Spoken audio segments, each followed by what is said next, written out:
is not enough. What do you do? What are we here for? What do you truly want when change is not enough? What do you do?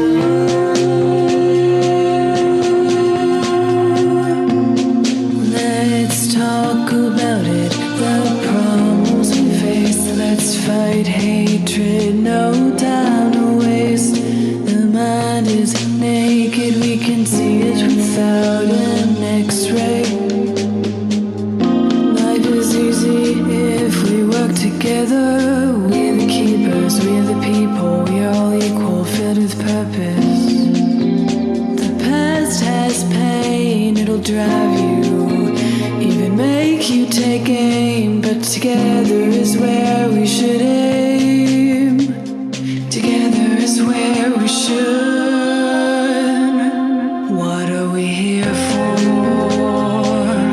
What do you truly want when change is not enough?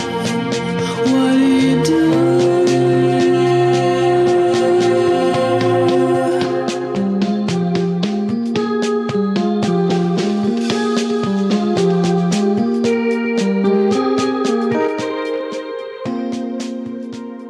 Listening to the Be Forever Cool podcast. My name is Rex55. This tonight is Voom Vroom Wednesdays. Those old head Jamaicans, it's like weddy weddy, but we're talking about motorcycles and we're having a good time. MotoGP just happened. Excited about that. Got it up yesterday. We're going to drop it up today. World Superbike, Moto 2, because a lot happened. Even Super Sport and this. Super Sport, the sport bike class, because motorcycle racing is changing a little bit, and I'm excited about it. But you know, I got to bring the guys in and see what they're up to, and we're gonna have a good time tonight, man. It's the Be Forever Cool podcast. Tyson, man, welcome to the show, man. How you doing tonight, How's it man? going, Rexy? I'm doing well, especially after not feeling so well for the last couple of days. It's good to feel good again. Right? Did you almost do like the 3 count like back in the days, those cartoons when they were sinking underwater? Pretty much. Saved. Yeah, pretty much. No doubt. It's never fun. You must be almost getting ready. You must be ready for the race season because it's May first weekend in May up that way. Yep, I think it's another month now. I think I still have to get my license. Still need to apply for that or pay for it. But yeah, I'll be ready. Just an oil change or two, and I'll be good to go.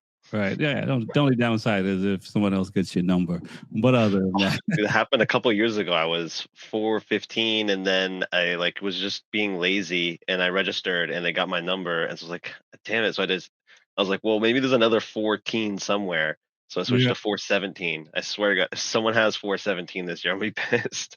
No, I hear you. For me, I think when I first started, I was clueless. So I got like my prefix to my cell phone, and then I was just like, oh, let me get something clever. So I was trying to get 45, but you can't get 45 you can't get double digits until you're an expert. So I was like, all right, 145. So I was 145 for the longest while until I was able to become an expert. Now it's like pretty much most of the clubs on the East Coast I'm licensed with, and my number's 45, except for like Loudon and down Pan American Series. But as soon as 45 frees up, I'm snatching that number up, man. Waiting for it. For real. We'll bring the rest of the guys in so we can talk about MotoGP and World Superbike. Jordan, man, welcome to the show. Folks, I don't want you to confuse this Jordan for Jordan number 1. This is Jordan number 2. I'm just being silly. Welcome to the show, man. How you doing tonight? Not too bad, not too bad. Thank you, Rexy, for having me on. Nice, man. You were just at COTA, so you got to side in person, up close, and all that fun stuff. Was this your first time going to COTA, or you're a repeat offender? It was my first time at COTA's second MotoGP event that I was able to go to. Oh, man. What was the first one? First one was last year. It was definitely a bucket list race. I went to Mugello, Italy, and I did the I did the full VIP Apex package. I got to go to the garages. I got to meet the riders. I missed Valentino Rossi by about 2 minutes. And as you can tell, I'm a Valentino Rossi guy. Right. But other than that, it was an amazing time. Yeah, I went in 2018. Nice.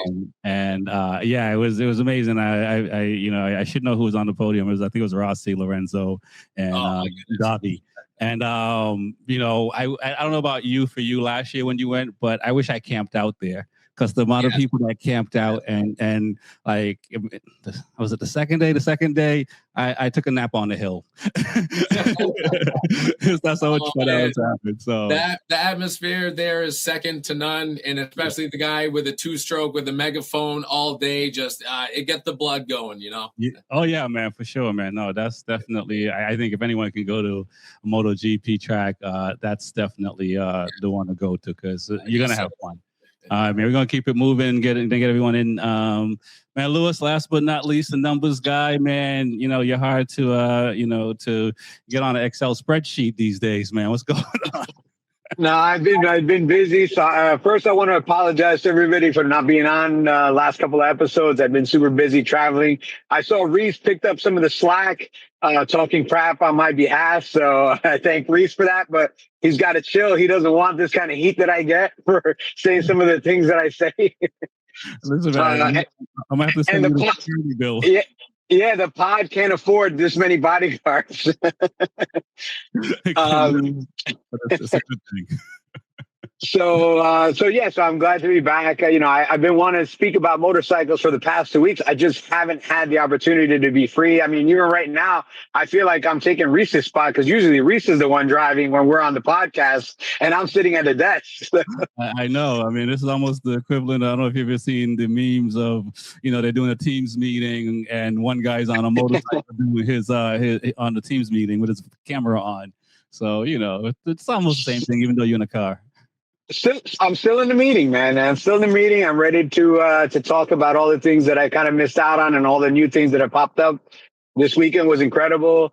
You guys were just talking about going to Europe and seeing a MotoGP. The number one place to watch a MotoGP is the last race of the season in Jerez.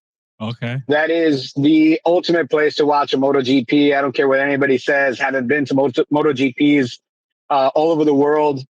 Jerez is a different animal just because of the way the track is constructed. It almost feels like you're watching a supercross race because it's a stadium, and anywhere you sit in the stadium, you can see almost every other part of the track. And the atmosphere there is next level. I mean, it's just it's a different animal. It's the end of the year. The crowds are insane. And what you were talking about camping there's a lot of things in MotoGP when we go to Dakota that when you go to Europe, it's completely different. It's a completely different way of organizing things in Europe than it is here at COTA. Yeah. We need we need to, once we get some really good ad money, maybe the whole team can go to Europe together. All right. Listen, you put it out to the universe, man. Now it's going to happen for sure. You know what I'm saying? Make sure our passports are ready. Because we might be going to Jerez at the end of the year. What's going on, fellas? This past weekend, it's been crazy. It's the third round. I think all the rounds so far. I don't know if it's part of the off-season banter that we have seen and also been a part of with all the trade rumors and who's going to do what with these rookies and stuff like that. And I know Brazil with the weather that put a big monkey wrench in things for everything, and we saw a lot of crashing. But in COTA, we saw a lot of crashing, and the weather wasn't as crazy. So we'll go around the horn and just give an overview of what you thought of the weekend in your own words. We'll start with Tyson, man. What did you think of the weekend in COTA? I enjoyed the race quite a bit. There certainly was a bit of crashing. I think that's for various reasons. But I enjoyed it quite a bit. It was good to see Top Rack getting his first point. Did enjoy seeing that. But yeah, it's really showing that Aprilia have brought a damn good bike this year. Yeah, like that is a good bike. I'm ready to, I'm like Tuona, I'm like Touareg, I'm like, RSV. Trading our Ducatis for Aprilia, that No, I'm not. RSV4. Wait a minute, Rondell. No, I'm not. I learned a little while ago. I'm just going to keep adding until I'm ready to sell them all, because it's like I still remember the ones I sold, and I was like, oh man, I should have kept those. So, but the Aprilia is definitely it's good to see. I mean, we saw it with Ducati. We saw a glimpse of Ducati when they first came into MotoGP, and then 2019, 2020, what they've been able to do, and the struggles with Aprilia. I mean, you had riders, Joe Roberts and some of these other guys that didn't want to sign to Aprilia once upon a time. You know what I'm saying? And so to see where they're at now, for those guys that got the Aprilia shirts, it's a good feeling. Jordan, man, you were there in person. You've been to a couple MotoGP rounds, maybe even more. What was your thought of the weekend, the experience, and what you saw on track? I thought top to bottom, it was a very good weekend. I will say the hospitality here at COTA lacks tremendously to any race over in Europe, and we need to fix that, sadly. But other than that, top to bottom, I had a great weekend. On my way to the track race day, I had Marc Marquez literally right behind me in the vehicle. I got a nice little vehicle. I wanted to jump out, but the light turned green, and I had to make a decision. But other than that, I ran into a bunch of riders. I got a bunch of autographs. It was great to see Toprak get his first points. That's one of my favorite riders. I've been saying for about the last 4 years I wanted him in MotoGP.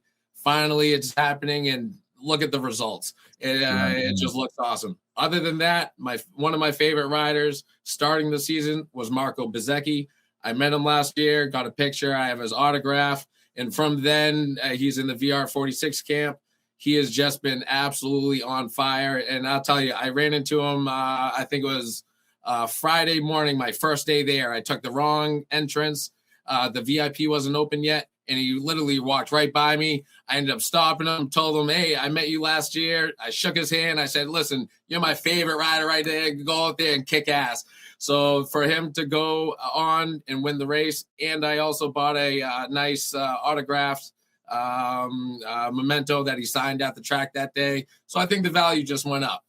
Nice. We're going to talk about the amenities and stuff like that. Let's get Lewis in, because I know he's crunching the numbers already. Man, what you thought of the weekend? You were there. You get to see a different view. I was thinking about this earlier today.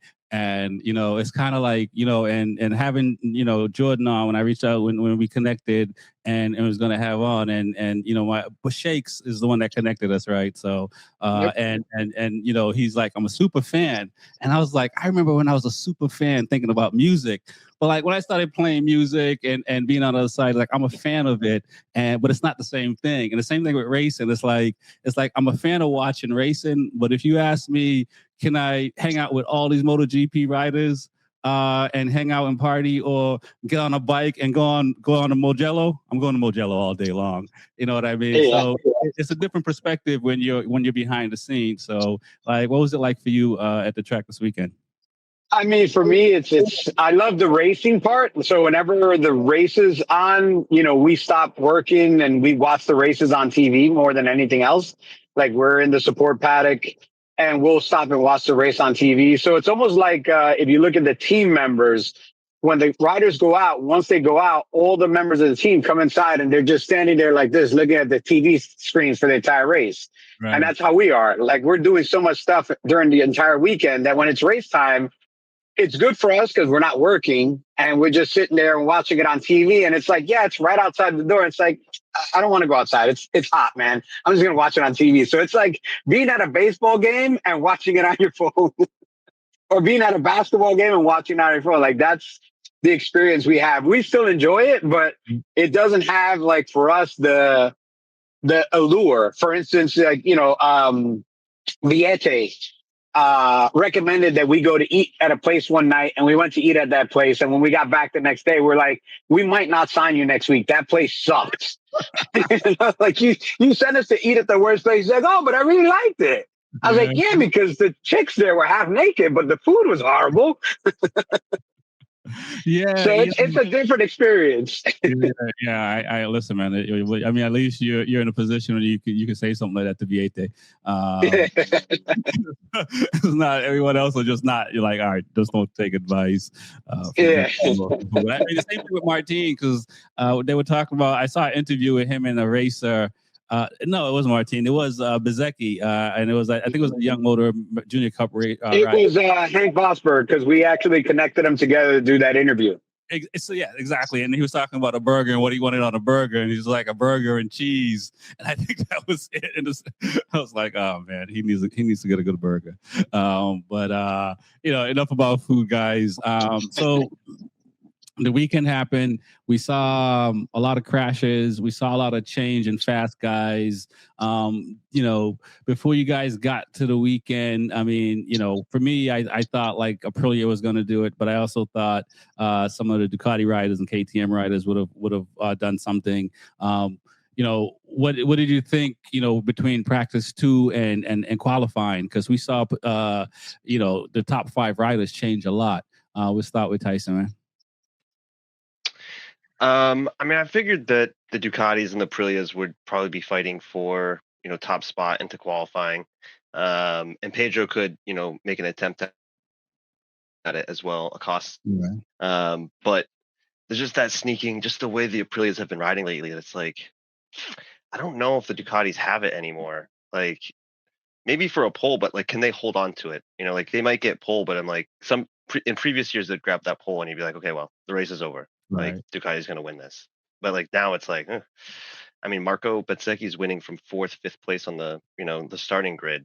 And Jorge Martin too. He was 3rd or 4th and he won the sprint. So it's tough. No, I agree, man. It was pretty wild to see because I think everyone thought that Mark was going to run away with it this year, right? It was I think we were all sitting here at the beginning of the season saying, Marquez was. I mean, it was going to be the guy to do it. We even felt like Alex was going to be number 2, and everyone else was going to be trailing behind. And now, we see Bagnaia is finishing second on the sprint. Could have probably won the sprint if he didn't get, punted out the way by his good buddy Jorge Martin, who, hasn't, I get a lot of analogies I can use, but I'll leave it there. What are your thoughts, Jordan, on Aprilia and Ducati and just the swapping around as far as FP2 and qualifying 1 and 2? So I thought Digia looked very strong, and especially going into the main race. I didn't expect Ayagura to do so well and come on so strong. It was heartbreaking to see him go out like that after such a performance. But I did expect Digia and Mark. I thought coming into this, they were going to settle a few things from the previous rounds. And I really do like how Digia is riding. He's a fearless guy. He's a guy that's not scared of Mark. You see some riders, in my opinion, they ride as if they're a little wary as Mark, and they give him a little too much respect. In my eyes, a guy like that, you just got to send it up the inside and, race him exactly how he races everybody else. And that's what I see Digia doing. In the main race, I thought he was going to finish a little bit higher. But other than that, the Aprilia's kind of with Bezzecchi, he was my favorite coming in, and I'm just glad he was able to fulfill the dream. The only thing is he does have to figure out the sprint Saturdays. He has the main race figured out. It just seems early on, maybe if they'd start their homework a little bit earlier and work with, the soft tire seems to be his a little bit of Achilles heel. But other than that, race kind of went how I wanted. I'm not too much of a Mark fan. I respect the hell out of him, fast as hell. But some of the way how he races, I was glad to see Digia kind of sauce him up a little bit and come out on top.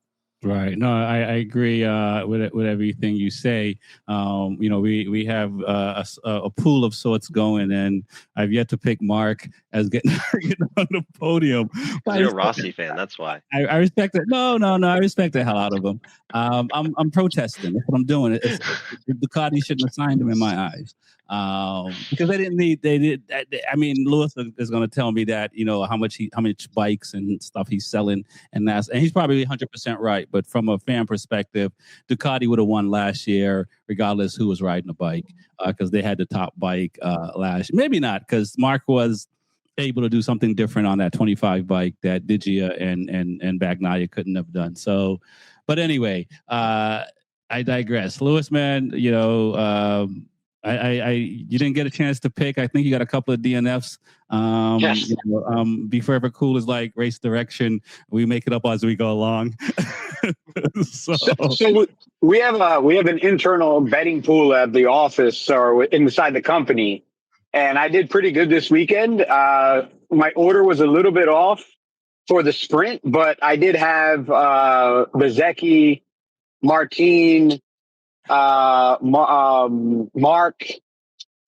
Pecco, and Acosta in the top 5 for the sprint. So the only, I was only off a little bit there. And then for the main race, I did have Bezecchi, Mark in second. I had Acosta in third, Martin in fourth, and Pecco in fifth. So I had the right people, just not necessarily in the right order.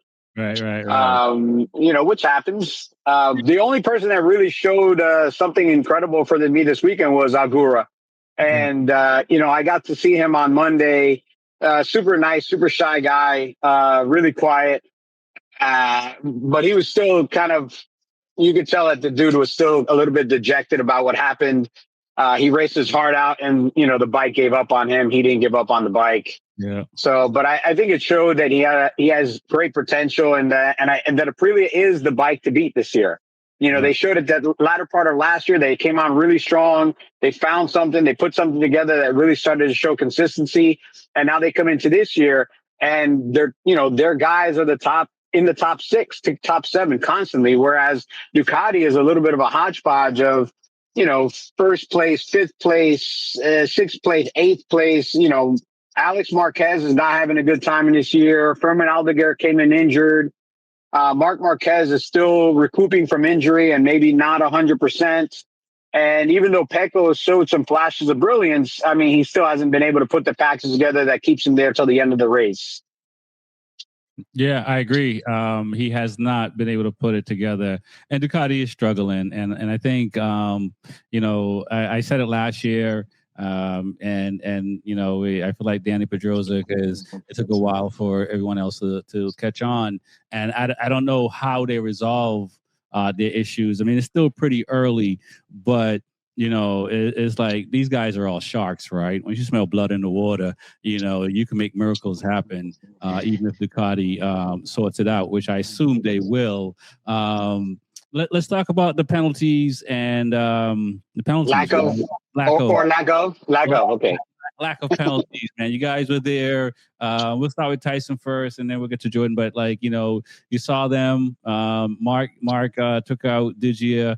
I think that since last year, Mark wouldn't have made these kind of passes, right? I mean, last year Mark was doing what Bez was doing, taking himself out of first place because of just trying to do a little bit too much. It could be the shoulder, it could be the bike, why he has to ride like that. What are your thoughts on Mark and that incident? And let's talk about the incident between Bagnaia and Martin as well, right? Because there was nothing there, but it seems like there should have been something there as well. What are your thoughts, Tyson? Yeah, I think Mark was just, the pressure of going to Coda, where it's kind of like his home away from home track wise. Everyone's expecting him to win the race. He's expecting himself to win the race, and I think he just saw his opportunity, what little opportunity he actually had, and went for it and made a mistake. And I mean, you're right. I don't think he would have made that. I mean, at the beginning of the season last year, he may have made that same choice, but not the Mark that won the championship last year. I mean, he was very composed. He kind of like, okay, I can win this easily, but I have to like come home with points and just start chipping away at this championship. And he easily did that last year. But I don't think it's gonna look. He's gonna have to put on like his superhero suit and win this championship if he wants to walk away with it this year. And there's quite a big hole that's being dug already in these first 3 rounds. Obviously, there's a lot more to go. Anything can happen, but yeah, if these Aprilias just keep tacking on wins, it's going to be tough for him to come back. Right. But yeah, wasn't the Pecco and Martin crash? That was just their rub in the first corner, yeah. Or was it the first corner? Or was it the back straight? It's like running for the last, steak and cheese or the last TV. It's like a little shoulder, Yeah, I mean, I can see it either way. Like, I probably wouldn't, like, if I was given the choice personally, I'd be like, a little rubbing's a little racing kind of deal. But the best pass should be, the one every rider should pass, like I agree will pass. Did you? Yes, I agree. But they're not all like that. I mean, Morbidelli's still on the grid. Okay. Shockingly, he hasn't done anything yet this year. He'd had like an incident every race for like the first 5 races last year, didn't he? It's not much you can do in 18th place. So fair enough. Who really cares what happens back there? Man, yeah, Jordan, man. What are your thoughts with the incidents? Between Mark and Digia, and also Pecco and Martin, and also the wheelie that you crashed on, not a good look. I mean, did everybody kind of did in the stadium at the same time? The funny thing is, actually, since I actually ducked right into the VIP area as it was happening, I didn't find out that it happened until I got home and I rewatched the race and I rewatched the interviews, and I was like, wait a second, I was there and I missed this. So to answer your question, I fully missed it. I must have been in and out, but I was also beelining backstage to try to get some autographs. So I don't want to back mine. But back to about Mark and the penalties. I will say on my way on race day when I was coming in, I looked behind me, and this was out in town, probably about 5 miles before we even got to the track. I looked behind me. There's Mark Marquez in a GMC truck being driven, and I'm at a stoplight. So I look, but I tell you, he was working his right arm the whole time that I was looking in the rearview mirror, pretty good on the lead up. So I believe he's a little that injury that he had was more serious than they led on to. His recovery time is taking a little bit longer. Let's be honest, he is getting older, and when you're older, you can have the best doctors in the world, but the body is the body. So I think now he's starting to feel it a little bit. A, the pressure. B, I don't think his body is correct too. So I think he's doing a lot of overriding, and that's leading to some of the penalties. And if we're being honest, that's kind of what he's known for in the past. And so it's kind of the old Mark is showing itself. Even though this past year he's been on his, the Ducati very good boy tour. His last year seemed like he fully changed, but now when you're not on the best bike, when the pressure's on, it's starting to show. Other than that, the other penalties or the lack thereof, I think a lot of it, like Rubbin is racing, a lot of close incidents, but I think a lot of it was called pretty fair in the main race, I would say. Yeah, that's my take. All right, that's what's up, Lewis. Man, did you break out your tape measure? Should have Marquez signed the contract before the season started, or we just gotta stay calm? No worries. Nah, you gotta. I mean, everybody that's saying that Marquez is under pressure. I mean, there's only a handful of guys in this sport that can take the pressure like these guys can take it, especially Mark, Rossi, Lorenzo. These guys, pressure is what they eat. They eat pressure for breakfast. Right, no doubt. So and what pressure does he have? He's a fucking millionaire. Oh, what are they gonna find me? You think that Ducati, if he crashes every race to here the end of the year, you think Ducati still doesn't offer him a contract?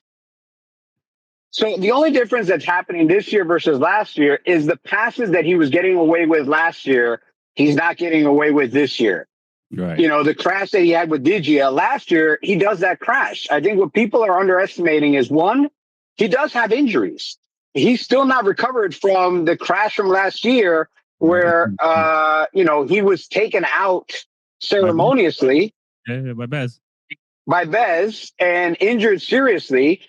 And if you look now, you know, everybody is racing him very, very hard.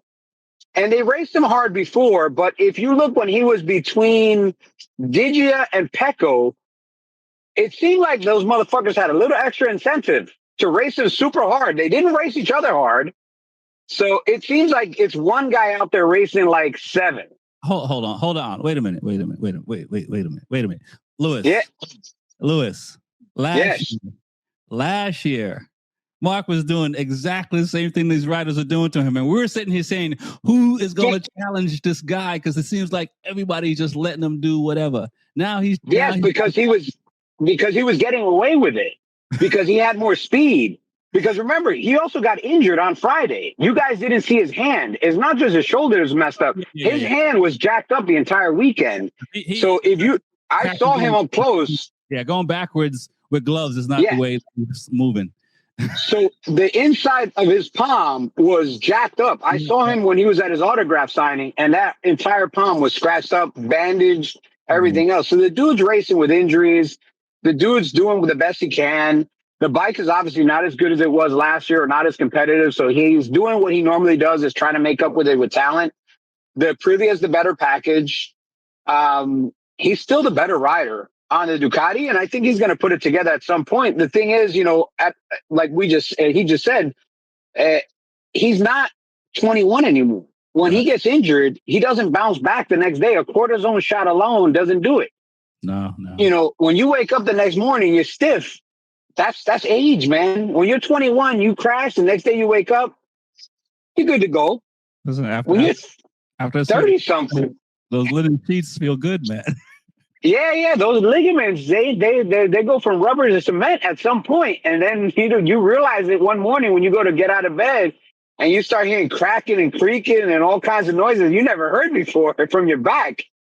And I just think that's where he's at right now. He just needs to, you know, keep racing, calm down. He is injured. Let's see how serious this injury is, man. Maybe that's one of the reasons he didn't sign the contract. Maybe he's just like, you know what, this might be my last year. Right. Maybe this injury is, you know, I've got enough money. I'm only racing for the opportunity to try to tie an all-time championship, you know, put myself in the history books a little bit more than I already am. There's no chance that 100 years from now, nobody's going to know the name Marc Marquez. He's going to be remembered forever in this sport. The dude's amazing. You know, it's him, Augustini, Rossi. Those names will live on forever. But, you know, maybe it's time for him to just say, you know, let me get through the season, see what I can do. Maybe that's why he hasn't signed, man. Maybe he's just in that mindset that maybe this is my last year, man. I'm just going to see what I can do. Yeah, no, I hear you, man. You know, we see it in golf and these sports. I mean, you know, some records, I guess, like the great Phil Jackson, are not meant to be broken. And then as far as the rules, you know, with the passing, you know, the problem is that they set a very high bar from the rule in the very first race of the season. Yes. And now every single time a pass like that's made, it's always registered back to that first time they used the rule. So if you set the bar really high, you know, anytime something happens, people are like, wait a second. So they always refer back to the first time. Is that another way of saying they might be more consistent this year? No, they're less consistent. They're Chipotle diarrhea consistent. Like, you could see the corn in the consistency. That's how consistent their shit is, bro. The rule is, if you make a pass and the other person has to adjust their line because you make a pass in a way that interferes with their line, it's a penalty. Uh-huh. Whether you make contact or not, that's the nature of the rule, but it's not being applied that way. For me, a good pass is like a drive-by shooting. Nobody knows what happens until the body hits the ground. Yes. We know a little bit about your history. But let me ask everyone this. And I said this before. I don't know if I asked you this, Lewis. You know, can Martin save his seat with Aprilia? No. And I think No. I think you might have known when I No. said if he wins, 13 sprint races, 15 GP races, if he wins the title, because we see coaches get fired after winning titles. We see people get traded after winning titles and stuff like that. Is this one of those situations where that old mentality of like, you wrong the situation, you got to pay? I mean, because so is this one of the times you just give a pass? Normally, I would say winning cures everything. When you're winning, every ailment is cured. Every pain stops happening. As soon as you start winning cures everything. Okay, all right. In this situation, he wronged a group of Italians. He wronged an entire company. He embarrassed an entire company publicly. Legally, publicly, legally, in the eyes of the people, he wronged this company. He put them through a social media and a PR nightmare. And I really don't think knowing some of the people at Piaggio that I know and even if he wins every sprint from now to the end of the year, even if he comes in second of the championship, that second seat is going to Pecco Bagnaia. Man, listen, all I gotta say is, we've seen a lot of good movies and books where the situation is they triumph, but it's not a win. Jordan, what are your thoughts on the situation? Do you disagree with Lewis? Should Piaggio say, look, man, let's just take this one on the chin? Business is good. I agree with him 100%. I was a massive Martin fan. To see him win on a satellite team and then get passed up by Marc Marquez, it was horrible to see, in my opinion. And then I always looked at him with a chip on his shoulder. I wanted him to come in Aprilia, hit the ground running, and I wanted him to take it to Marc and take it to him fast. Fast forward a year, we have the injuries and everything. The man did not even have a chance to try the bike out properly, and then all of a sudden it's the bike and try to leave. Like the gentleman said before me, he wronged a whole manufacturer, and the Italians are a proud people. And like he said, he could win every single race from here on out. I think now the bridge is burned, and I believe it's probably 95, 98% that he's going straight to Yamaha. Come on, man. Even if he says I was on some strong opioids, I didn't know what I was saying. You know what I'm saying? I shouldn't have been out there in the first place. Yeah, it's crazy times. Crazy times. Come on, Tyson, man. Tell us there's some hope in this situation here. Because I don't know. on Aprilia, and I mean, looking at him on the Aprilia, it reminds me of Lorenzo on the Yamaha. He's like, once he gets going, he's not going to crash out like some of the other people. Yeah, I don't think that's going to save him. I mean, just the irony though of him trying to initiate a performance clause, roughly-ish a year ago, and then now here we are. They're the best bike on the grid. Yeah. Like, that is pretty wild. Like, the first couple of races of last season, they looked like a solid third best bike. Yeah. And then just somehow just turned it around to best bike. But yeah, no, he's boned. I don't think they're gonna. I've heard everyone's kind of made a bunch of signings, but I haven't heard any of them actually being official. So I'm wondering if all of these are verbal contracts, which any of these riders could break. I'm not an insider, so I have no idea. But and it would be possible. Would be my guess is to break the verbal contract with Pecco and sign Jorge. I just don't think it's going to happen. Right, if it is, if that situation is available, it won't happen. Right, because he's going to Yamaha. Who knows what that Yamaha is going to be like? But terrible, probably. It's not a good look. And I'll say this about. I guess we can all kind of touch on the rumors that we hear. Until MotoGP says it, or until one of these riders say it, I just assume it's just people just waking up and saying, "What can I put out to the masses today?" and let's see what happened. But I see you turn your head there, Lewis. So you might know something, booby. But what are your thoughts, Jordan? On the we'll get to you, man. But what are your thoughts, Jordan, on the contract situations that you've heard? And then we're going to move on to we'll talk about the crash in Moto 2 because that was crazy. Or crashes. But what are your thoughts on the contract rumors? Yeah, so silly season was pretty crazy, and like Tyson was saying, it seems like there have been a lot of verbal contracts, back end deals that aren't official yet. But I think it's all everything knows. I believe Pedro Acosta. I believe he's going straight to factory Ducati to be aside Marc Marquez. I believe Martin will be on the factory Yamaha. I believe I am happy that I got Jack Miller's autograph, and I got a nice little also top rack as well. What's up. That's what's up. But I do believe it is Jack's last year, probably in MotoGP. Sadly, he's an amazing talent, but I think Top Rack coming in and how the Yamaha is performing, they were able to say, yeah, we'll bring him in with his V4 knowledge. I just don't see him continuing next year. I think they're going to go after a young cat, and beyond then, silly season is just continuing. Yeah, man. It's been tough, man. It's been tough. I'm a huge Jack Miller fan. I hope he can get one more year, but you're right.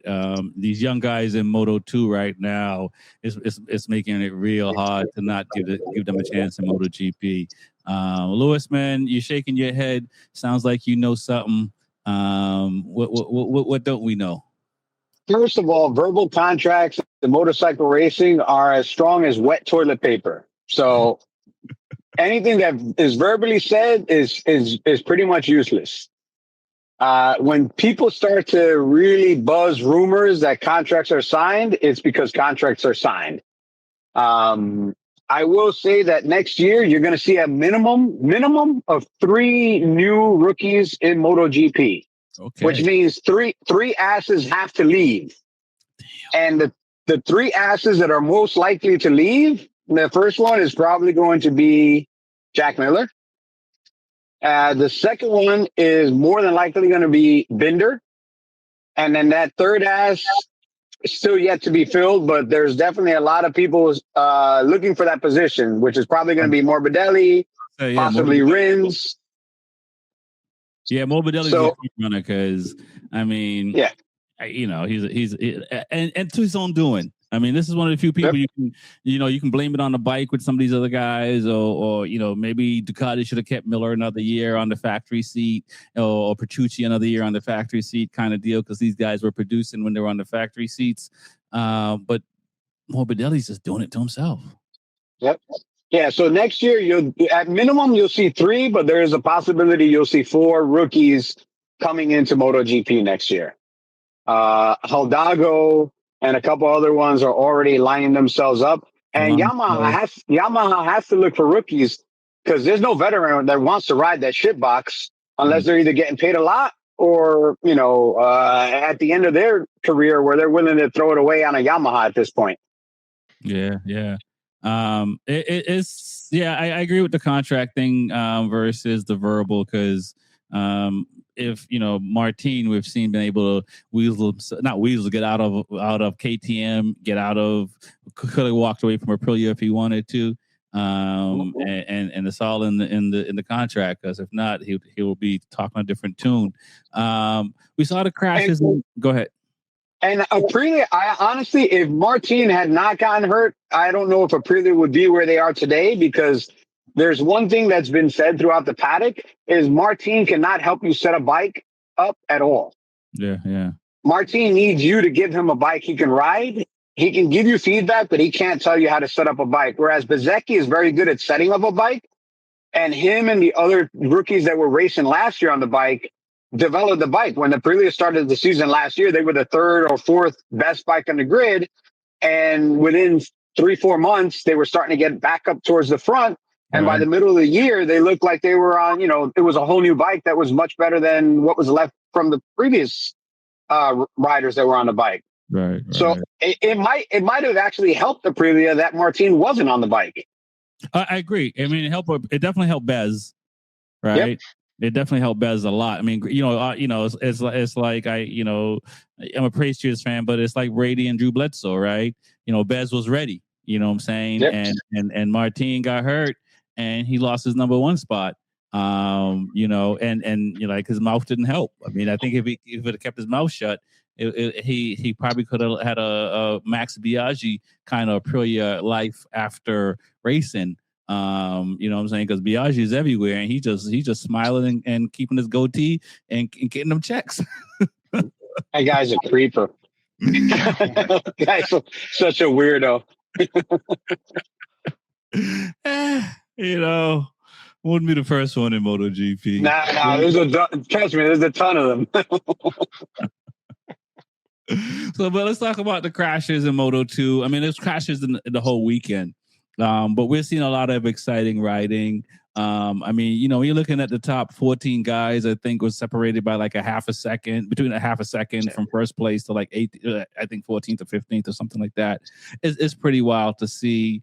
We saw a couple of crashes early in the race, and then we still don't know what happened. I forget which rider it is that essentially was a bowling ball and took out a bunch of riders. I mean, I want to say was it Hidalgo? I don't know if it was him or the MotoGP, not MotoGP, American Racing. I know they were involved, not Joe Roberts, but the other. Somebody took Joe Roberts out also. Yeah. He was taken out first, and then he was part of that. But I mean, I have MotoGP hasn't said, but I hope it was brake failure or something, or mechanical and not just rider error, because it didn't look like he hit the brakes at all. What are your thoughts? We'll go with Tyson and then Jordan. I don't remember if I managed to see that. Was it going into like turn 1 or something like that, and he was just like braking, or didn't, as you said, didn't brake and just like slammed into somebody? I don't know if it was turn 1 or I got to look which turn it was. I don't know off the top of my head. It was the back straight going on to the back straight turn. Got you. I feel like I saw a clip on Reddit, but I didn't watch the Moto2 race. But yeah, those can definitely be scary.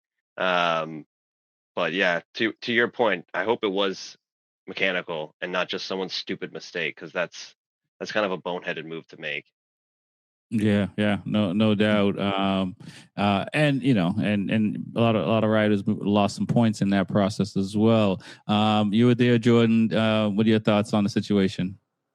Being there on the ground, seeing it on the big screen, and then also I went right to the phone, and then I was able to back it up and then watch and see. When you break it down and you watch, it does initially you think, oh no, it has to be mechanical, because the rate of speed that he closed was outstanding. Right. And just negligent. But when you look and break down the video, he gets on the brakes absolutely late, and you see his rear tire does come up off the ground. So he was on those brakes. I think he just got an absolute multi-rider slipstream. Yeah. Absolutely blew his brain and misses braking marker by an absolute mile, and absolutely took some riders out. And I think there has to be massive repercussions. Maybe if they look at his license or something or other, because from my perspective and looking at it, maybe if they pull the data, I could be wrong, but I think he was just a purely out of control rider that overcooked his braking mark, got caught in a slipstream, and now multiple riders are pretty hurt pretty well because of that. Well, we did see that with Bezzecchi and Vinales at Phillip Island, right? On the straight, when that slipstream sucked Bezzecchi in, and they both went into the gravel. So hopefully, if they can scientifically prove that it was out of his control based on the situation, at least there's something there. Lewis, man, you're the numbers guy. Does it really matter, or something like that? These riders should know better at this point, because we've been talking about it for a couple of years. It's hard to say if they'll know better, because this is one of those tracks. This is one of the bigger tracks on the circuit that has these big straightaways. This Austria And any of these tracks that have these long straightaways will get a guy that's in fifth position and give them that fifth position draft. And he'll go into the brake marker. He'll watch everybody else braking. He'll look for his brake marker. He'll hit the brake and realize I'm going 18 miles faster than I should be, and not even realize it. And this is, unfortunately, this is a little bit of a racing incident. I don't think he did it on purpose. I think, again, he got sucked into the draft, hit his brake marker where he normally hits his brake marker, realizes he's carrying a lot more speed. So maybe even went a little harder on the binders, trying to scrub some speed off as much as possible. And it was so early in the race. I mean, it was first lap that, we have a lot of people. It was either first or third, but it was pretty early on. Yeah, but you have all these people going into the same corner trying to fight for the same real estate. He's got an extra 10 to 15 miles an hour with him. What were here are the choices? Either go into the corner, low side, take out a bunch of guys, or completely T-bone one or two guys. At that speed, you don't really have a lot of time to think about what are my options. No, no. I mean, and it's not, you got to stay on the bike. It's not like Vinales when you could jump off the bike when he lost brakes. This is a situation that is, I'm sure he'll probably get a grid penalty. He'll probably get a little bit of a talking to. If they want to put a mark on his license, they could probably put a mark on his license. Again, I don't think it was intentional. I don't think it was deliberate. It was just one of those situations where a young kid goes into a corner, not realizing the extra speed he's carrying because of the draft. And that's where it's a learning opportunity for everybody, but it sucks. But I will say there were a lot of crashes this weekend, and some of the crashes were the rider's fault, and some of the crashes were actually the track's fault. Everybody that was on the grid was saying that the track is back to being as bumpy as it ever has been. There's bumps in areas that they never had to deal with before, so now they have to adjust their lines. And in some places, you're in the braking zone, you're braking, you're thinking you're going to stop. All of a sudden, your front tire hits a bump. It kicks your rear tire out, and now you're out of control, even though you were in perfect control until you got to the braking zone on the binders and hit that bump. And now it looks like you're an asshole, but you're not an asshole. The track's an asshole. It makes you look like an asshole because you just took somebody out. Right. And that's the argument Marquez is using for his crash. I hit a bump and I went down. I'll take him for his word that, he hit a bump and went down because we had one of our guys go out on Monday with the Aprilia Day and actually ride the track for the first time. And he's a very good rider. And when he came back in after, the few laps he had there, he's like, oh, it's a great track. It's beautiful. It's big. He's like, now I understand what all these riders are talking about with all these bumps. He's like, this is a really bumpy track. Okay. No, I like the bumpy tracks, man. I mean, you're from the Northeast. We don't have any choice. All our tracks are bumpy. They're down here too. Track potholes up here. It makes you stronger, gives you character. Let's talk about World Superbike. I guess let's talk about this because is it too much to have MotoGP and World Superbike on the same day? I have to say, like, being in the country where MotoGP is happening, it kind of messes up my day because when it's in other countries, I can catch it at 3 a.m, 6 a.m. By 8 a.m, I can still have my day because I watched all the races. So I'm like 3 p.m. That's kind of late. What are your thoughts on having the MotoGP and World Superbike on the same weekend? There's one company that owns both. There's 52 weekends. What are your thoughts, Mason? Does Liberty own both of them now? Well, Dawn owns both of them, so yeah. But is Liberty's only taking MotoGP though, aren't they? No, I think they took the whole thing 80%. They did. Okay. Yeah. I could see that, but it seems like they've pretty well established their Moto3, Moto2, MotoGP sort of schedule for a weekend. So I feel like if they were going to do it, they're probably going to try to separate out World Superbike into its own weekend and try not to conflict with them. Right. But for me personally, that's a lot of racing in a weekend. Like I still have other stuff I have to get done, So like I can't spend, every other weekend just watching racing all weekend long. I have 3 screens, man. catching everything. Well, I'm bootlegging it from Austria, so I hear that. What are your thoughts, Jordan, man? I mean, you're in person, so I don't know how much of World Superbike you were watching. Maybe at the hotel when you got back. Yeah, so usually I have the MotoGP app and then I have the World Superbike app, but I will admit I've seen zero the World Superbike coverage when I was out, because when I wasn't at the track, I was my first time in Austin, Texas. So I was probably drunk for about 6 straight days. So Austin, man, downtown Austin is nice. Yes, sir. Not too bad. Not too bad. All right, that's what's up. Lewis, man, the same boat, you were there, so I don't know how much World Superbike you were watching. Also, from a numbers perspective, does it make sense or does it matter because it's two different countries? And, it's not like it's the World Cup where half of Portugal is going to come to the States to watch kind of thing. And also, it's impressive that the crowd in Portimao, so the largest crowd since 2015. I mean, it's you have Miguel Oliveira as part of the riders there, so he's definitely going to bring the hometown crowd out. And, everybody wants to cheer for somebody. He brought 1,000 people.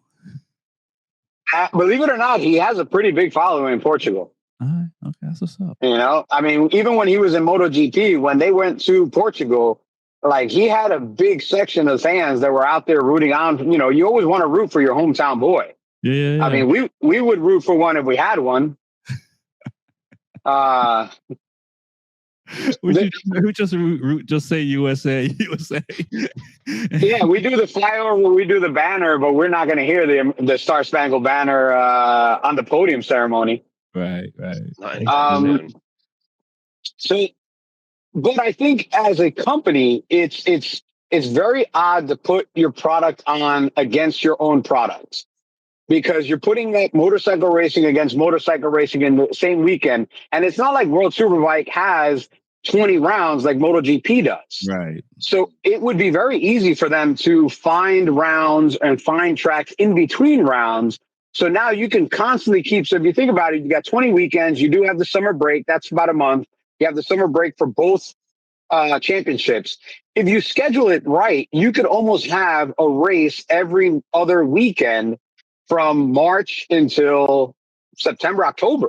Right. If you schedule it correctly. And I don't understand why they do this, why Dorna overlaps some weekends where MotoGP and World Superbike are both racing, because all it's going to do is it's going to take crowds away from World Superbike. Right. MotoGP has a much bigger following, and you're trying to kind of build World Superbike back up because it's lost a lot of its following around the world because they don't travel to as many places as they used to. They have less rounds. So why are you going to hurt your own product? Right. You're going to you're going to devalue your own product. So I think it's something that Liberty Media and Dorna need to address, is to make sure that they don't have races on the same weekend conflicting with each other, because it doesn't help either one. It doesn't help MotoGP and it doesn't help World Superbike. It definitely doesn't help World Superbike. Well, and I don't really need to watch World Superbike this year anyway. It's Bulaga and whoever's coming in second and third. Stop it. It's not going to be that. It's not going to be.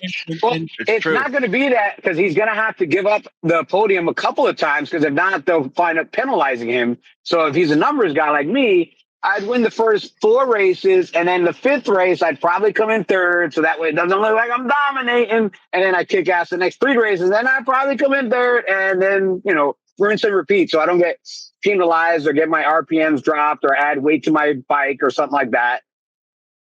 Not that I would cheat, because I know the rule book, but that's not happening. So I mean, we also mentioned Formula One in that as well, because they are having all 3. What are you guys' thoughts on that? And also what Lewis is saying with Bulaga's show. I don't believe so. This is the second race for Ika, and he's like, I'm tense. I'm tense, 2 tenths behind this dude. So Ika's sitting here saying, bro, you got 4 more races, 4 more rounds, and then we're gonna be neck and neck. I see it. You guys think that it doesn't matter with World Superbike? And I know what you're gonna say with Oliveira. I am surprised, but it's good to have BMW on the podium, and it's not Top Rock. So that's a good luck. Hopefully Oliveira will use that, and he is hungry. Do you guys think that it's a Bulaga show and we shouldn't be watching World Superbike. Just bet on Bulaga every time or Ducati. But I think Ika's gonna do something. What are your thoughts, Tyson? I definitely think it is a Bulaga show, but I wouldn't say that's the reason why we should stop watching. To be fair, it's the reason why I didn't watch this weekend. I watched MotoGP and I knew Bulaga was already going to win, so I was like, all right, made choices. But I definitely think it's going to be his championship to wrap up. I mean, they definitely seem to have the most dominant production motorcycle right now. I mean, the S1000 is really good, but it clearly looks like unless your name is Toprak and you have a Turkish passport, you can't put it on, front spot on the grid. Well, not on the grid, but in a race. And it's all the Ducatis that look good. It's not just the factory team. Sam Lowe's is looking good. What's his name? Montella is looking good. Baltazar is looking good, and I forget the other guy on the barn. Oh, I forget the other. Oh, Batista. How can I forget Batista? Yeah, I'm surprised he's still there. I figured they would have dumped him by now. They've been talking about it for 4 or 5 years, but yeah, I mean, the V4R has been the best production bike in the world for the last 4 or 5 years. Right, and the 26 version is a notch better. The double-sided swing arm is a difference, and I know there's a lot of the whatever Costies or whatever they're called that only wants a single-sided swing arm. I have two Ducatis, one is single-sided and double-sided, so I like them both. And I can only look at one side of the bike at once, so I really can't.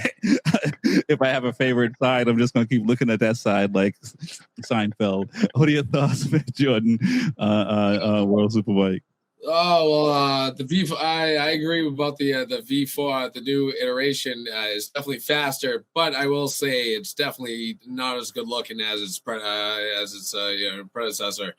I think that single-sided swing arm, the V4R, the year before, that thing just looks fast. Even though the double-sided swing arm and that new gearbox that they have is an absolute weapon on the track, I'll give it to them. But going to World Superbike, I believe it is a Bulaga show. I believe he's going to take it. I believe there are other Ducatis that'll, come into their own towards the middle end and start giving them a really good fight. But I believe without Toprak there, I think Bulaga's gonna wrap it up pretty well.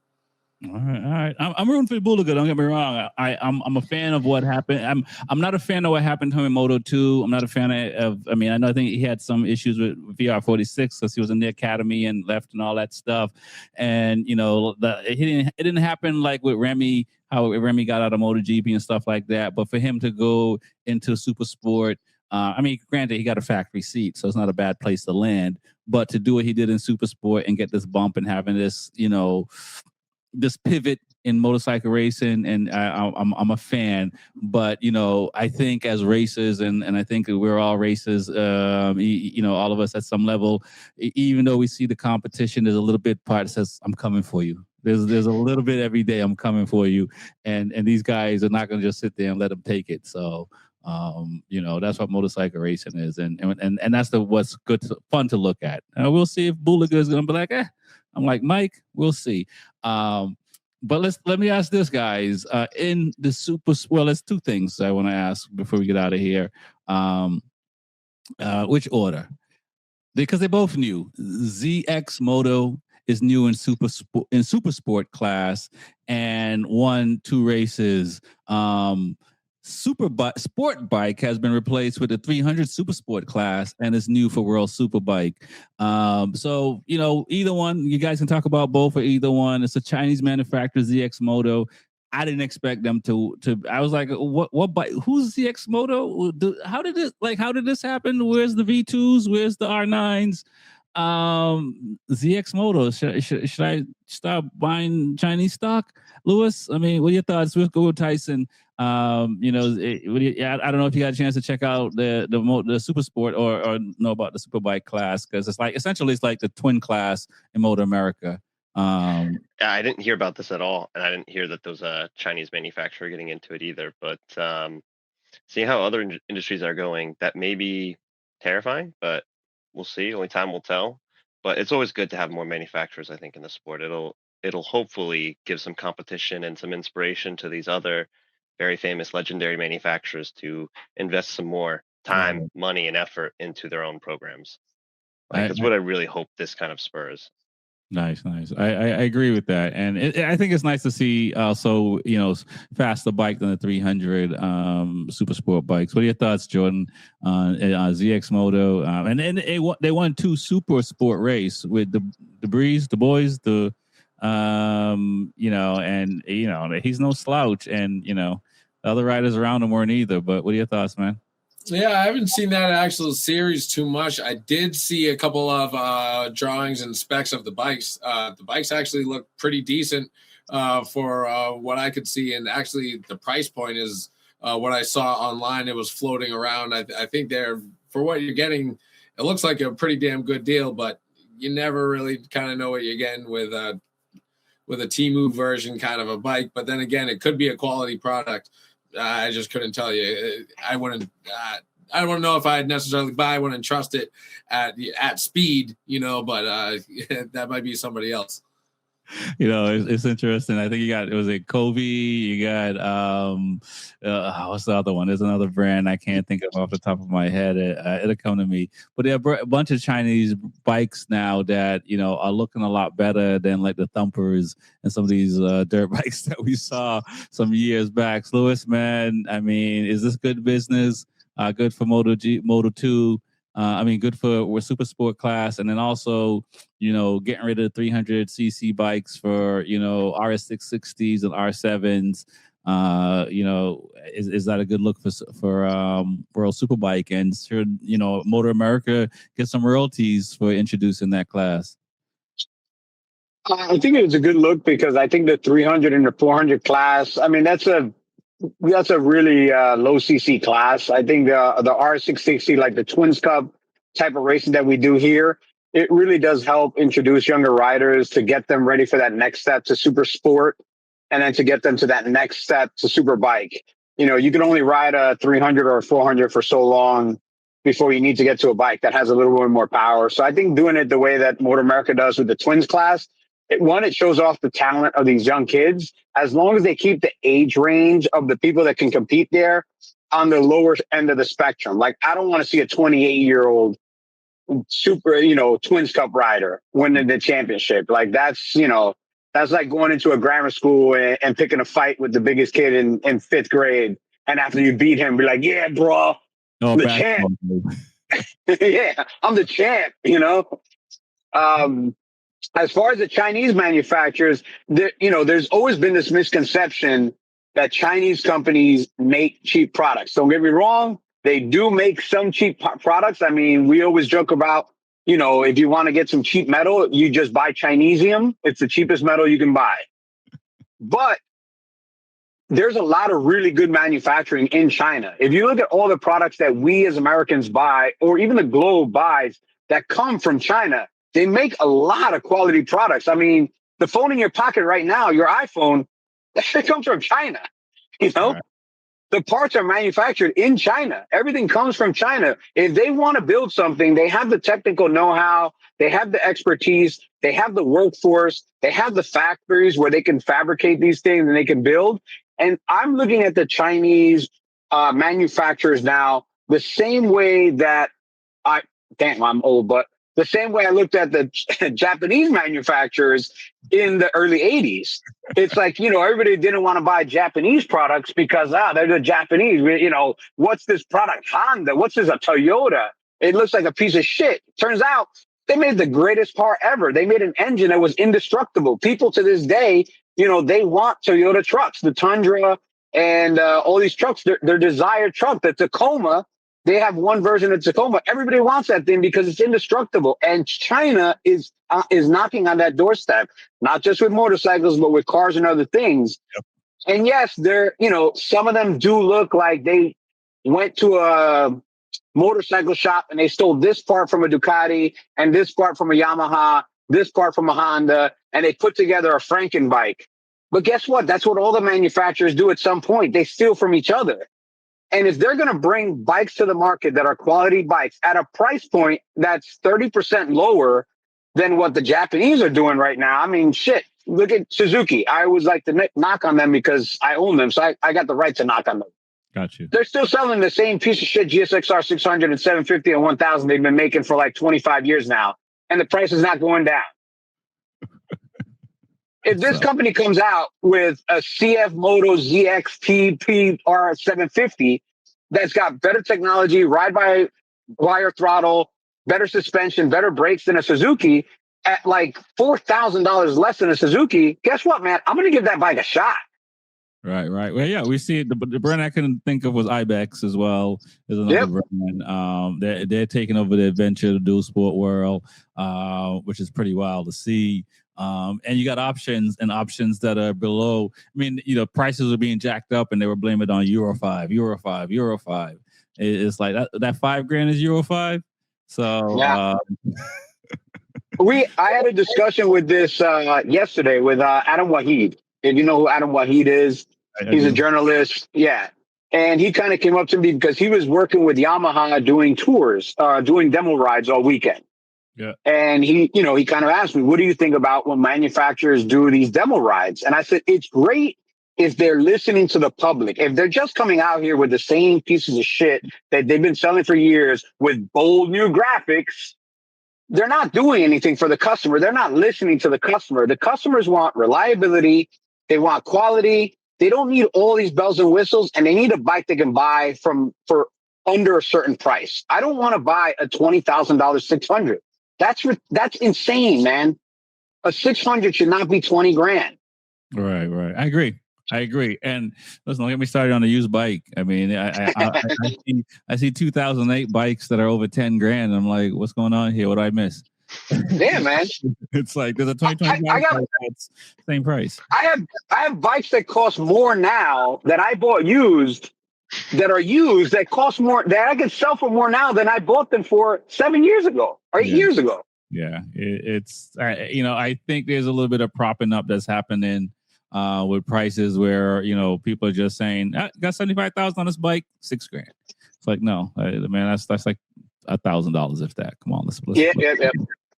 You got your money out of that bike. If your bike got 75,000 miles on it, 100,000 miles on it, just pass it on and say, "Hey, kid, have fun with it." I got memories. Don't ask for $8,000. Motor America starts in a couple of weeks, guys. Before we get out of here, what are you looking to see? What are you looking? Do you guys pay attention to Motor America? We start with Tyson, man. What are your thoughts? I casually follow Moto America. Was it last year or is it this year that they've been putting all their races on YouTube though? Might have been. But this year they actually have a broadcast deal, so they're actually going to be on a broadcast now. Okay. They're going to be on what is it? They just released, I think, is it Paramount Plus that they're going to be on? Oh, okay. That's what's up. Interesting. Yeah, check on their website because they just announced a deal I want to say like 10 days ago that they're going to be broadcast, obviously delayed broadcast, but they're going to be broadcast, I think, on Paramount Plus. Got you. So they still do the Motor America Live, and they broadcast. That's what's up. That makes sense. So Tyson, yeah. So you're looking to see a little bit, or? Yeah, I was looking forward to catch up a bit of it. I liked when it was on YouTube, but now I'm gonna have to get shiesty and find out ways to get free Paramount. Right, used to give them money. There's nothing on that service. I'm excited. I like racing in the US. I would love to see Moto America get real big again. Like I remember hearing heyday stories of AMA, and it's sad to see how far it's gone. I was like, I wish I showed up to Loudon when there was, a shitload of people here and there's an AMA race. Yeah. I mean, I know they'll never go back. Like that's a foregone conclusion, but I think we're working on it, man. We're working on it. There's no way Moto America goes to Loudon. Well, I mean, look, they got the classic, and we're getting some Moto America riders to come and race up there now for that purse. So. Up until a couple of years ago, you might have said that, but now someone's showing up. So it may not be the whole squad, but you never know. Once upon a time, I remember seeing the baggers testing Black Hawk, and I'm just kind of like, that ain't gonna work. I mean, look at it now. You know what I'm saying? That Bagger series is pretty cool, though. They Those just bikes are pretty wild. Right, they just had their first MotoGP round, right? And they got 5 more.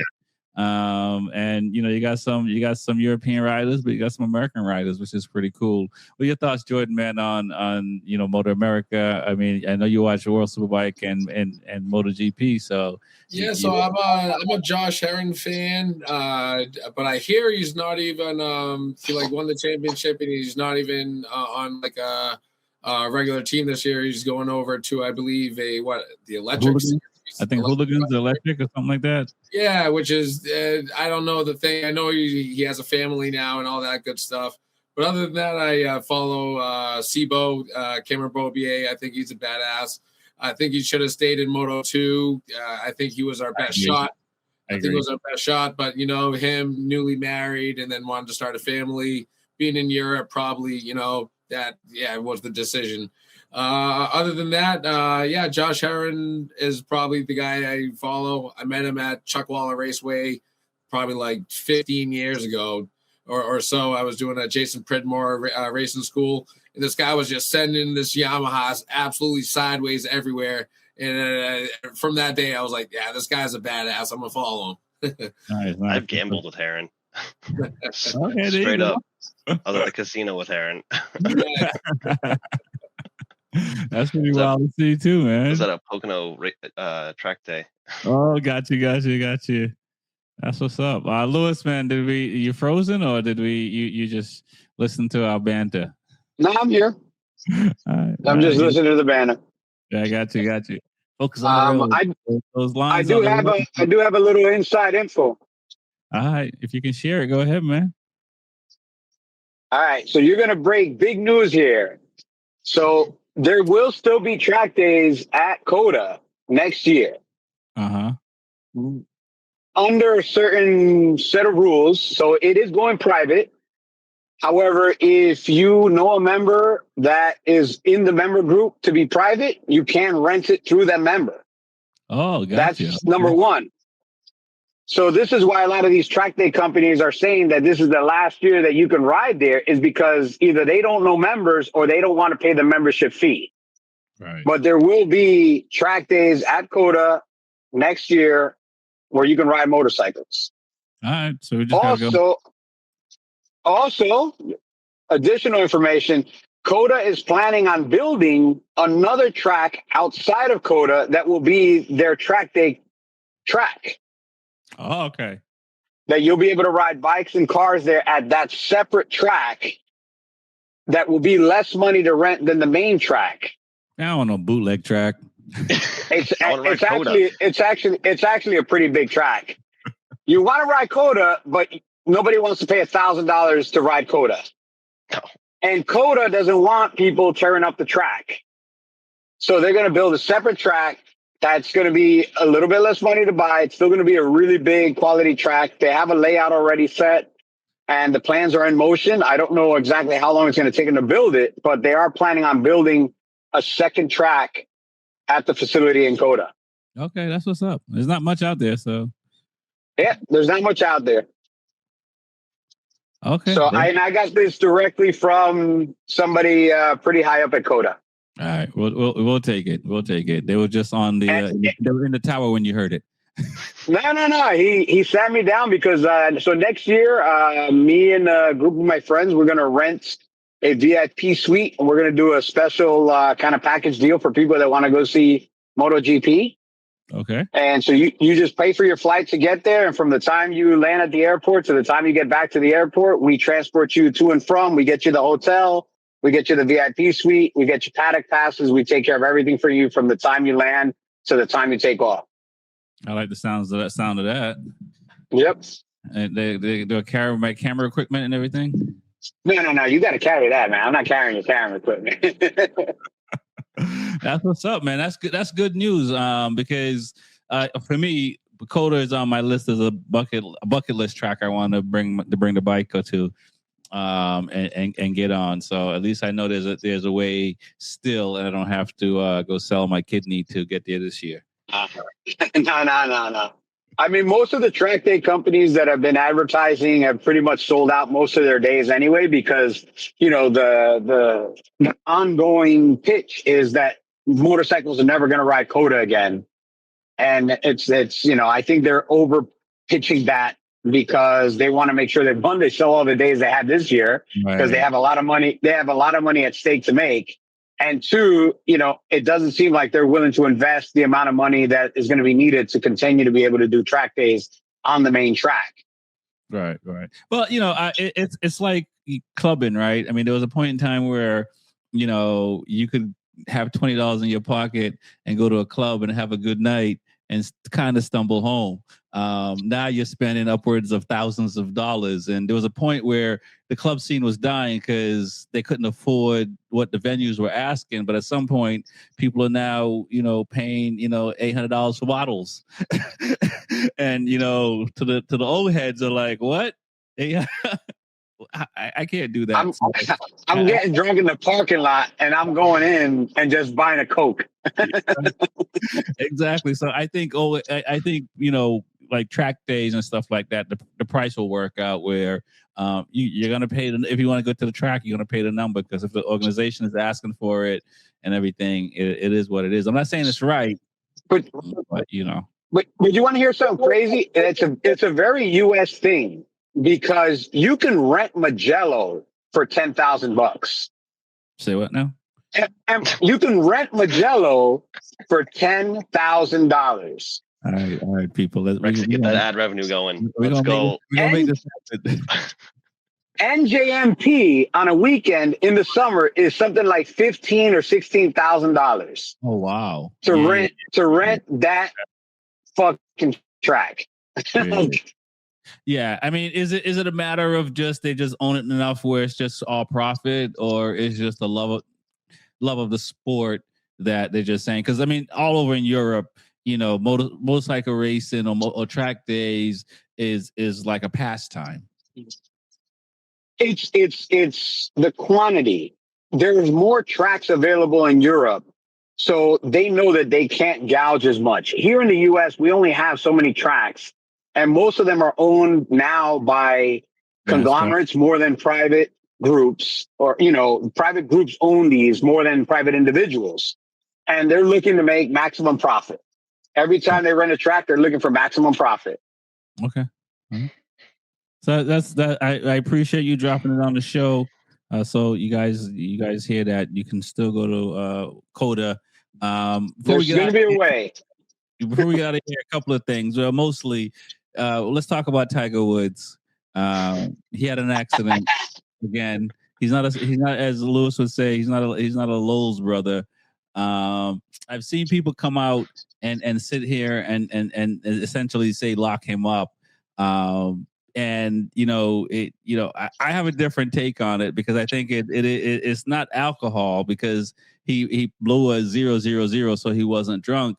But this guy has had more surgeries than probably all four of us on screen, you know, in his life. So is it a situation where we should just not have, like, just say, you know, he should know better, or just kind of like after a certain point, like how many surgeries, you know, so I got an accident in 2018 and I was on Oxy. I was in the hospital for 9 days. So I don't know what they gave me when I was in and out, but from the time I was out until I got home, it was at least 7 days, 5 days. And it's crazy to be on that drug. You know, like it's absolutely crazy, much less I can't imagine having, you know, 20 or more surgeries and have to take these heavy drugs and find a way to get them out my system properly. What do you guys have anything to share on Tiger Woods? I mean, dude's a billionaire, isn't he, at this point, or close to it? His first wife might have taken a fair bit of money. She took half. She took half, so he's a half a billionaire. No. Okay. It was a prenup. It was a prenup. She got like 120 to stay into the country with the kids, and he didn't get. All right. Well, he's slightly lower than a billionaire, and I feel like paying for an Uber is not too much to ask for. You know, like, you're not stressing for money. It's not like you can't afford it. or you don't have somebody who could arrange it for you. It just seems like a stupid risk to take. Yeah, I like that Uber. He could have definitely used the Uber. Jordan, what are your thoughts, man? I agree. If I have that kind of money, I'm never driving a car really a day unless it's some crazy outlandish vehicle and I'm doing whatever on. But at that, you should just have a driver everywhere you go. You know he likes to party a little bit, so all you need is a DD, my man. That's all you need. Yeah, I saw Cam from the Cam and Mace. I forget what the show is called, and he's saying whatever Tiger was doing is that crazy that he doesn't want nobody to see. Yeah. What are your thoughts? No, but that's definitely what it is. Because think about it. He could, at any time, he can have his own personal driver. He can have a limousine service take him anywhere he wants to go. Whatever he was doing is something that he didn't want anybody to know he was doing. Maybe he was, putting on some big boobs under his shirt and talking to some women online and paying them a bunch of money. We find out that there's a lot of freakiness going on out here. All of a sudden. But I don't like to, we're in the business of talking about people, but I don't know what this dude is going through, man. Right. With pain, with back surgery. I've been on painkillers. I mean, I had an injury so bad that I actually had an epidural in my back, and I had to carry around this little sack, like a little fanny pack, for 2 weeks. Yeah. That would slowly like pump a painkiller into me for 2 weeks. Yeah. It was that bad. And so you don't really know what this guy's going through. You don't know his life or the situation. Whatever it is, man, I hope that he gets some help. Because, I look at Tiger Woods and what he's done with his life and what he did with the sport and what he did for minorities and everything else. And I hold him in pretty high regard as far as what he did in the past. What he's doing now, it's kind of hurting his legacy. It's hurting himself. But I'm sure there's something else going on there that we don't know about. And that's why when people start, lock him up and this and that, you really don't know what this guy's going through. You don't know the situation he has. He's human just like the rest of us. He makes mistakes. And, he might have some serious situation with his family, with his kids or whatever else. As long as he's not, hurting anybody, he just needs some people in his life to get him some help, man, because thank goodness he had this accident. He didn't hurt anybody. But God forbid he had hurt somebody or killed somebody, then the situation would be completely different. But he's had a couple, maybe there's another one of these wake up calls. It's like, yo, man, you need somebody in your life to kind of help you out. Right. I mean, you'd have think after jacking up his leg, that would have been because I heard him play. It's hurting him from playing games. So whatever it is definitely serious. Because you think putting on your pants and your underwear every day, it would remind you, like, man, why did I do that? You would have thought his wife beating his ass would have stopped him from cheating too, but he kept doing that. My God. It is pretty wild to see. And on that note, we'll end on that note until next week, guys. I really appreciate it. My name is Rex45. It's the Be Forever Cool podcast. We got Tyson from up north on the show. Really appreciate it. Jordan, really appreciate it stepping in as well, going to Coda and all that, and sharing your story, man. Louis, the real Louis Ortega, the numbers guy. I'm glad that you're slowing down enough that we can get you at least famous, man. partially on the show until you get some light on you. You are famous, man. No doubt. Listen, man. Believe it or not, this show is people are watching. They're running up on y'all. So be careful what you say, because Reese was definitely amped. He was like, I got the Marquez grandstand after me. But I tell you, another thing I do want to touch on, coming to Austin. Yeah, it seems like there's a lot of bandwagon fans. For as far as the eye can see, all you see is red Ducati grandstands everywhere. And you can't find a Yamaha. I couldn't find any merch for Top Rack, Razgagliaglu. One of the main attractions, Yamaha missed big time, didn't have enough stands. And I'm just saying, All I saw was red going down there. Well, we need to change that. Yeah. I mean, to quote the great Michael Jordan, you know how you do that?